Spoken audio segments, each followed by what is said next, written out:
बसंती ने अपने पति वीरू से पूछा कि मुझे एक बात पर बहुत हैरानगी होती है कि तुम्हें अपना जन्मदिन की तारीख तो कभी याद नहीं रहती, परंतु तुम आज तक अपनी शादी की सालगिरह कभी नहीं भूले। वीरू ने भी थोड़ी चुस्की लेते हुए कहा कि कोई भी समझदार आदमी कभी भी अपने बुरे दिनों को नहीं भूलता। इसी के साथ वीरू ने अपने पत्नी से कहा कि मुझे सबसे पहले तो यह बताओ कि तुम हमेशा मुझसे यह मूर्खों जैसे उल्टे सवाल क्यों पूछते रहती हो। बसंती ने भी तुरंत जवाब देते हुए कहा कि मैं यह सब कुछ तुम्हारे फायदे के लिए करती हूँ, ताकि तुम्हें मेरी सारी बातें आसानी से समझ आ जाए। बसंती ने अपने बात जारी रखते हुए अपने पति से कहा कि क्या तुमने कभी सोचा है कि अगर मेरी शादी किसी और से हो जाती तो तुम क्या करते। वीरू ने बिना सोचे समझे कहा कि मैं इतना स्वार्थी नहीं हूँ कि दूसरों लोगों का खामखा बुरा सोचूंगा। बसंती ने कहा कि अब तो सारा दिन तुम्हारे गिले शिकवे ही खत्म नहीं होते, जबकि शादी से पहले तो दिन रात बस एक ही राग गाते थे, आई लव यू जाने मन, अभी मत जाओ, मैं तुम्हें बहुत प्यार करता हूँ। अच्छा यह बताओ फिर मिलने कब आओगी। वीरू ने भी करारा जवाब देते हुए कहा कि तुम भी तो शादी के समय मुझे हीरो नंबर 1 कहती थी और अब कुली नंबर 1 बनाकर रख दिया है। मैं इस बात से इनकार नहीं करता कि शादी से पहले मैं तुम्हें आई लव यू कहता था, लेकिन अब क्या तुमने खुद को कभी ढंग से आईने में देखा है। जिसे मैं आई लव यू कहता था वो एक बहुत ही खूबसूरत और हसीन लड़की थी। आज तो तुम आलुओं से भरी हुई बोरी की तरह दिखती हो। अब ऐसी औरत को कोई भी अच्छा इंसान यह तो नहीं कह सकता कि फिर कब आओगी। हाँ, इतना ज़रूर कहेंगे कि मायके कब जाओगी। बसंती ने कहा कि मैं तो आज भी इतनी ही खूबसूरत हूँ, लेकिन मुझे ऐसा लगता है कि तुम्हारे ही नज़र कमज़ोर हो गई है, जो तुम्हें मुझ में अब सिर्फ खामियां दिखाई देती है। वीरू ने एक लंबी सांस लेते हुए कहा कि मुझे भी लगता है कि मेरी नज़र कमज़ोर हो गई है, सोचता हूँ एक बढ़िया सा चश्मा लगवा ही लूँ।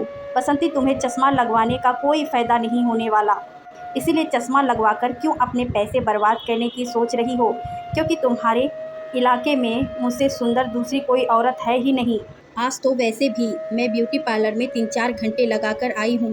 वीरू ने बसंती के चेहरे की ओर गौर से देखकर कहा कि क्या आज भी तुम्हारी बारी नहीं आई जो बिना अपने चेहरे का मेकअप करवाए ही वापस आ गई हो। अपने पति के इस व्यवहार से झलकार कर बसंती ने उससे कहा कि तुम अपने आप को इंजीनियर कहते फिरते हो, मुझे तो समझ नहीं आ रहा है कि तुम इंजीनियर बन कैसे गए। वीरू ने बसंती को जवाब देते हुए कहा कि इंजीनियर बनाने के लिए बहुत पढ़ाई लिखाई और दिमाग की ज़रूरत होती है। बसंती ने कहा, हाँ यह तो मैं अच्छे से जानती हूँ, इसीलिए मुझे समझ नहीं आ रहा है कि तुम इंजीनियर कैसे बन गए। तुम्हें तो ना घर बाहर की और ना ही दुनियादारी की कुछ समझ है। अभी वीरू बसंती के यहाँ आपसी गिले शिकवे चल ही रहे थे कि बनवारी काका नाश्ते की ट्रे लेकर कमरे में दाखिल हुए। घर के माहौल की गर्मी को महसूस करते हुए बनवारी काका ने वीरू से कहा कि आप लोगों ने जितनी पढ़ाई लिखाई की है उसके सामने मेरी इतनी औकात नहीं है कि मैं तुम्हें कुछ भी परामर्श दे सकूं, लेकिन आप दोनों के बीच में होने वाले हल्के फुल्के गिले शिकवे को अब एक बड़े तूफान के आने की चेतावनी देने लगे हैं। बेटा, मैं बचपन से इस घर में एक सदस्य की तरह रहा हूँ। अब इस घर के बुजुर्ग तो रहे नहीं, लेकिन मैं खुद को तुम्हारा बड़ा मानते हुए तुमसे कुछ कहना चाहता हूँ। यदि तुम्हें मेरी बात बुरी लगे तो फिर चाहे मुझे काला पानी भेज देना। वीरू ने बनवारी काका को अपने पास सोफे पर बैठाते हुए कहा कि आपको पूरा हक बनता है, आपके मन में जो भी कुछ है आप उसे खुले दिल से कह सकते हैं। बनवारी काका ने इतनी इज्जत देने के लिए शुक्रिया अदा करने के साथ अपनी बात कहने शुरू की। उन्होंने वीरू और बसंती से कहा कि मनुष्य जीवन में भागते भागते कई बार इतना थक जाता है कि उसे वो जीवन भी भारी लगने लगता है जिसने उसे सब कुछ दिया होता है। अधिक से अधिक खुशियाँ पाने के लिए वो अपनी उन खुशियों को भी अनदेखा कर देता है जो उसके पास पहले से ही होती है। भगवान ने केवल मनुष्य को ही ऐसी शक्ति दी है कि वो अपने अंदर और बाहर के व्यवहार दोनों को समझाते हुए अच्छे बुरे का अंतर कर सके। जब तक हम लोग किसी से प्यार करने की बजाय उसके प्रति अपने मन में कर भावना रखते हैं, उस समय तक हमारे मन को शांति नहीं मिल सकती।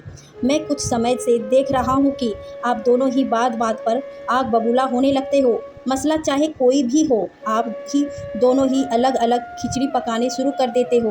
बेटा, अब तो मेरी भी उम्र ढलने लगी है, इसीलिए मैं केवल दिखावे के लिए नहीं बल्कि सच्चे दिल से कह रहा हूँ कि किसी से मित्रता या शत्रुता हमारे व्यवहार पर ही निर्भर करती हैं, क्योंकि हम अक्सर उस व्यक्ति को अपना मित्र मान लेते हैं जो हमारी बात का समर्थन करते हुए हमारा साथ देता है। जो हमारी बात का जरा सा भी विरोध करता है उसे हम अपना दुश्मन मानने लगते हैं। किसी भी रिश्ते को अच्छे या बुरे तरीके से निभाना हर व्यक्ति की इच्छा पर निर्भर करता है, लेकिन हर कर्म के फल उसे ही भोगने पड़ते हैं।